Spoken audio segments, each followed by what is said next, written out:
Thank you very much, Professor Janhunen, for your time, for making your time available for this interview, and I really appreciate you sparing your time. So, just would like to introduce you to the general public and to the Mongolian people. Your professional profile information posted online mentions that you have background in geology and geophysics.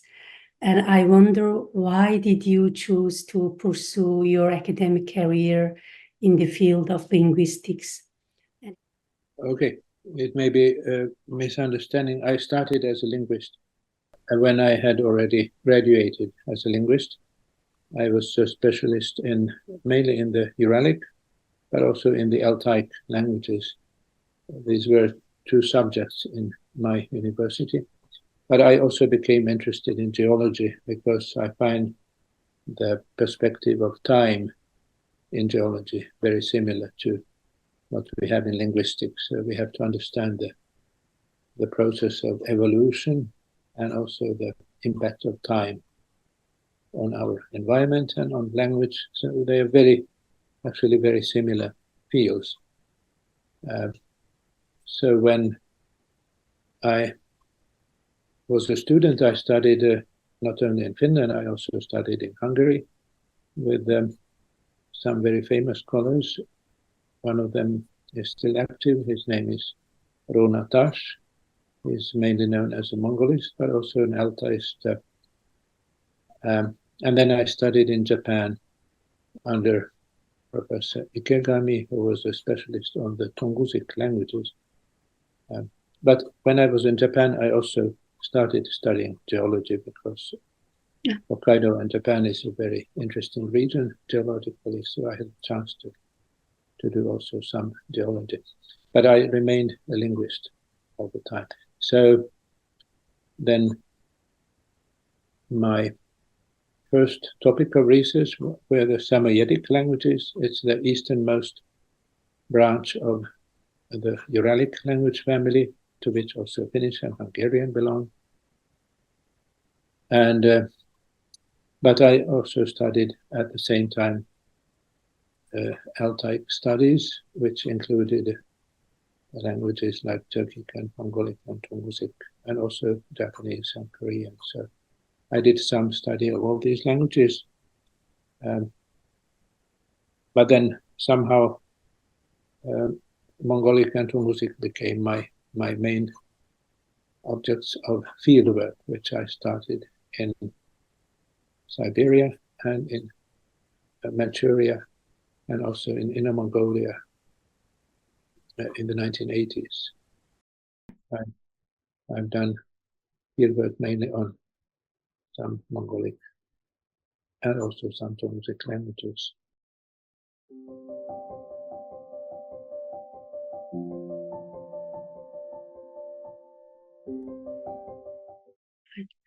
So, yeah, this leads to the next question I was going to ask. And I was going to ask, what sparked your interest in specializing in Mongolic and Uralic languages? So we now know that the Uralic Altaic language family is widely discredited in the field of comparative linguistics. So based on this thesis, Mongolic and Uralic languages are not genetically related. But I wonder, are there any aerial contacts between these two families of languages? So what sparked your interest in specializing in Mongolic and Uralic language? I mean, especially Mongolic languages. I think your interest in Uralic languages makes sense because you're Finnish, and Finnish is an Uralic language. So I wonder what sparked your interest in specializing in Mongolic languages. Yes, well, it is part of the Finnish tradition. We have a tradition of both Uralic and Altaic studies, and we have had some scholars who did research on Mongolic languages. So in a way, I was just continuing their line of research. The most famous of them is probably Gustav Jon Ramstedt, who did fieldwork in Mongolia in the late 19th and early 20th centuries, and he became a very well-known authority on the Mongolic languages. But there have been others also. So I mainly followed their line of research. Also, this issue of Altaic language family, it is a challenge, and I thought it, although I very early realized that these language families, which are included in the concept of Altaic, they cannot be mutually related, but they still have many common traits, also with Uralic languages.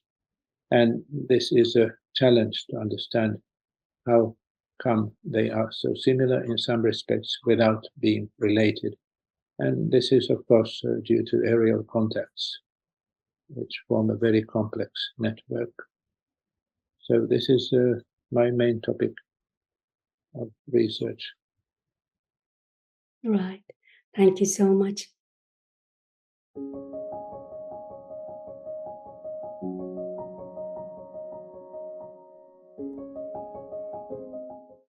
And also, I've seen like a very beautiful photo of you with Dalai Lama. And if you wouldn't mind, could you please share with us your connection with Dalai Lama and how did you meet him? And like, do you still keep in touch with him? Yeah. So in the 1990s, I wanted to get an understanding of the Mongolic languages which are spoken in historical Tibet. We now call it the Qinghai province of China, but it's actually the Amda province of Tibet, and the main regional language there still is Amda Tibetan. So while being there, I, of course, got into contact with Tibetans, local Tibetans. I also have many personal contacts there, still have, and I did some research also on the local forms of Tibetan. Of course, the Mongols in Mongolia are also mainly adherents of Tibetan Buddhism. So this religion has always been of great interest to me. But then after my work in this northeastern Tibet, I became involved in the Tibetan activities in Finland. We have an association of Tibetan Finland Friendship Association, and I readily became the chairman of this association for some years. I'm no longer the chairman, but this association was active in inviting His Holiness the Dalai Lama to Finland. So during my chairmanship, we did it twice, in 2006 and 2011. He came to visit Finland on an official visit, and during those visits, I had a chance to meet him and be in contact with him. After 2011, he has not been traveling so much, and he has not visited Finland. He is now in a rather high age. So I'm still interested and in contact with Tibetans, also with the exiled government of Tibet. But this is about my relation to the Dalai Lama. So I very much appreciate his achievement in many fields. Thank you so much.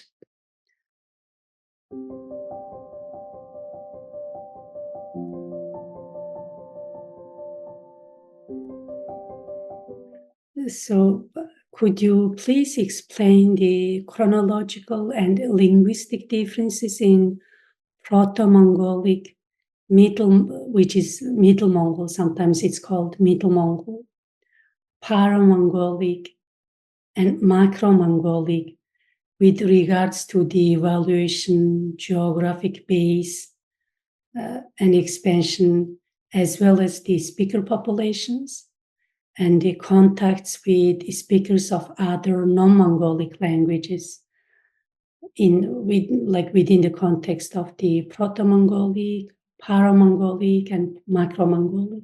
Okay. Yeah, so the Mongolic languages, they form a very clear-cut language family. We know where Mongolic languages are spoken. Some of them are spoken very far from Mongolia, in the Caspian region, in Afghanistan, and in northern Tibet. But they are focused on Mongolia, including Inner Mongolia and some parts of Siberia and Manchuria. So we can study these languages with the method of comparative linguistics, and we can establish that they are related languages, and we can also reconstruct their original form, which we call Proto-Mongolic. And as linguists, when we know also information from other language families, we can see that the Mongolic languages are rather closely related to each other. So reconstructing Proto-Mongolic is not difficult, but we do it on the basis of the modern spoken languages, including some written languages like written Mongol. So we can use all this information. But then we have sources from the Middle Ages, which represent the Mongolic language that was spoken in the late Middle Ages, the 13th to 15th centuries. And the language of these sources we just term Middle Mongol. It's a traditionally adopted term for this period of Mongol language. And these sources on Middle Mongol, they exist in many different systems of writings. One of them is the Mongol script, but there are also sources in Tibetan script, Arabic script, Chinese script, Armenian script. So all these sources give us an understanding how the Mongolian language was used in these centuries after Genghis Khan. And we can see that this language represented in these sources, which we call Middle Mongol, is very similar to Proto-Mongolic. So Proto-Mongolic is a linguistic construction which we do only on the basis of the modern spoken languages. But then we noticed that the language that was documented in the late Middle Ages is also very similar to Proto-Mongolic. So Middle Mongol is simply the spoken forms of Proto-Mongolic. But we can also see that it gradually becomes more variegated regionally. So there are Western forms and Eastern forms of Middle Mongol. So we can see that gradually it is divided into dialects, and further it becomes the modern Mongolic languages. But from all this, we can make the conclusion that the ancestral concrete dating for Proto-Mongolic and Middle Mongol, so we know when these languages started to become different, and we can see how different they have become. And although they are quite close to each other still, there are also many differences, and some Mongolic languages are totally incomprehensible to speakers of the main language that is now spoken in Mongolia, what we call the Mongolian language or the Mongol language. So they make an interesting case in seeing how different languages can become in a time of about 800 years.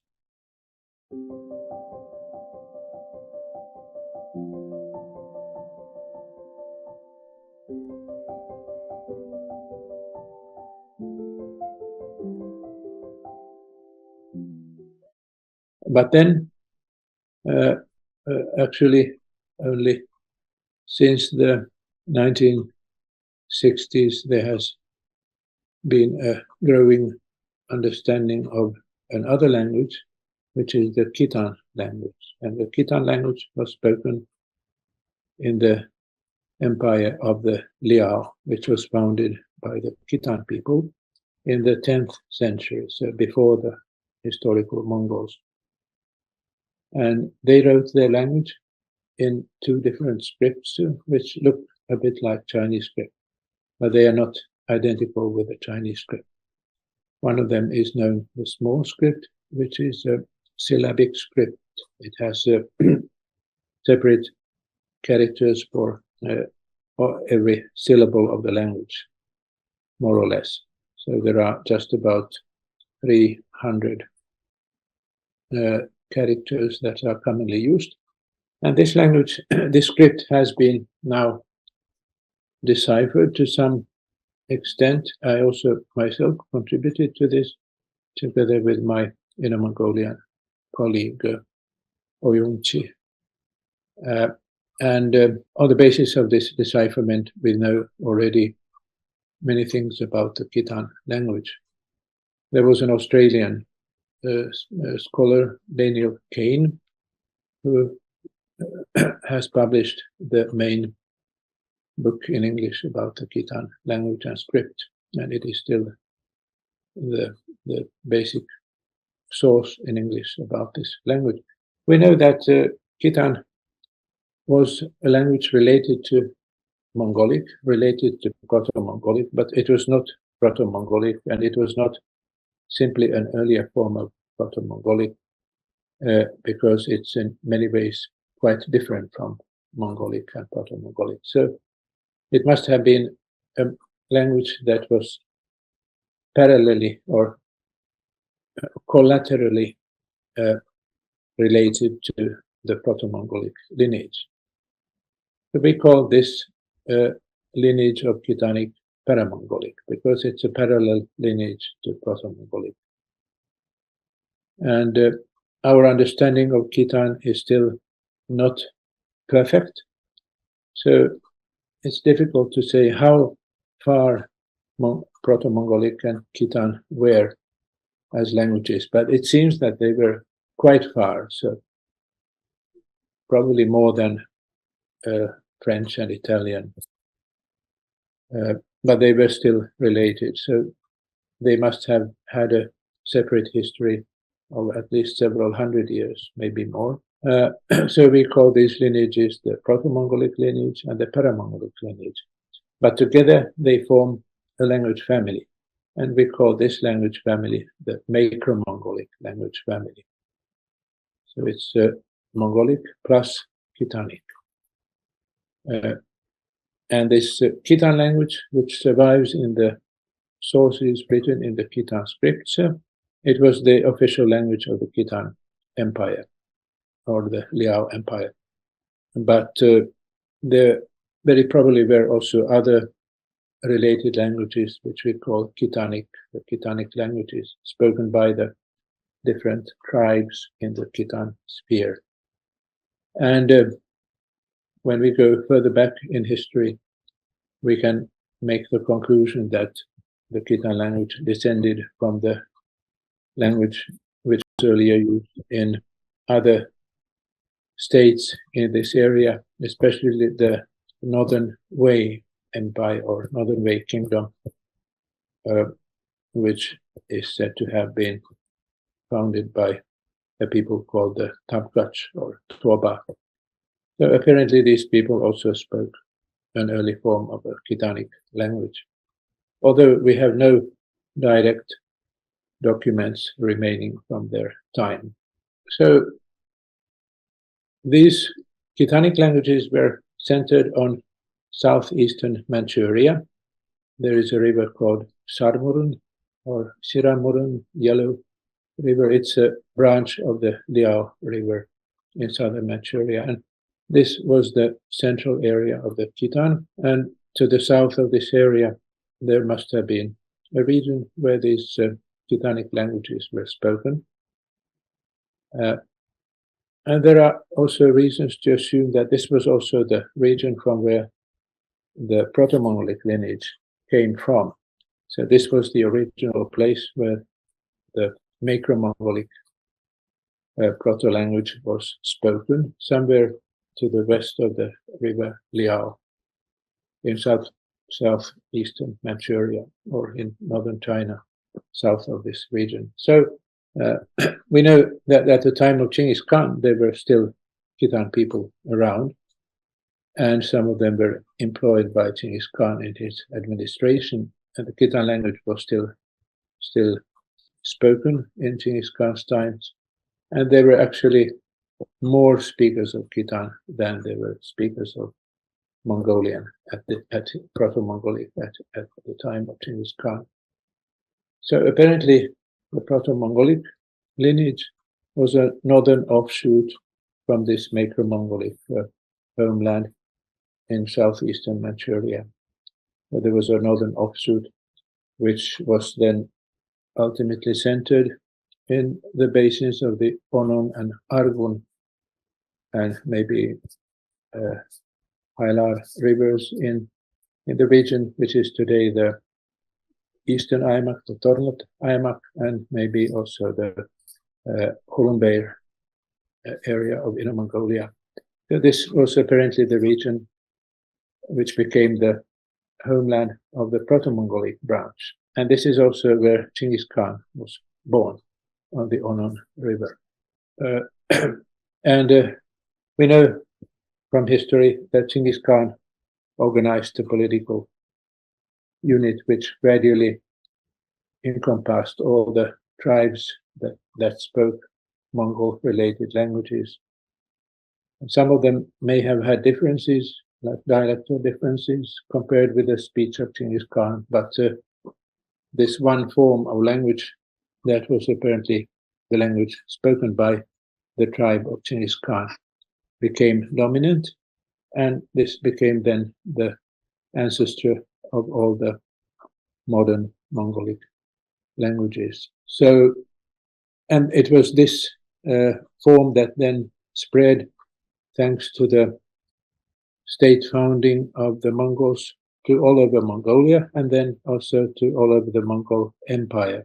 So we have traces of this language then in faraway parts like Afghanistan and northern Tibet, and they are all remnants of the Mongol Empire.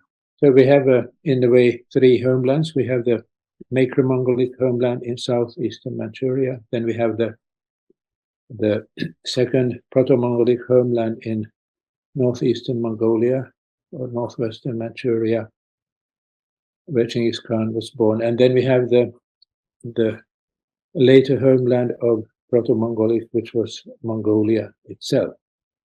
From this region, then the modern Mongolic languages spread. And they also, the Mongolian also ultimately absorbed the last speakers of Khitan. So in Inner Mongolia, the area of the Khitan capitals, like the upper capital and the central capital, they are located in what is today the Barin or Barin Mongol area of Inner Mongolia. So this Barin Mongol, they are basically descendants of Khitan who now speak Mongolian. So thank you so much, Professor Janhunen. Or do you have any other opinions or any other thoughts to add that maybe I didn't ask? Or no, I think we discussed everything. So, right. Okay. Yeah, okay. Thank you very much, Professor Janhunen, for your time. Yeah. Happy New Year to you, and Yes, to you too. Merry Christmas.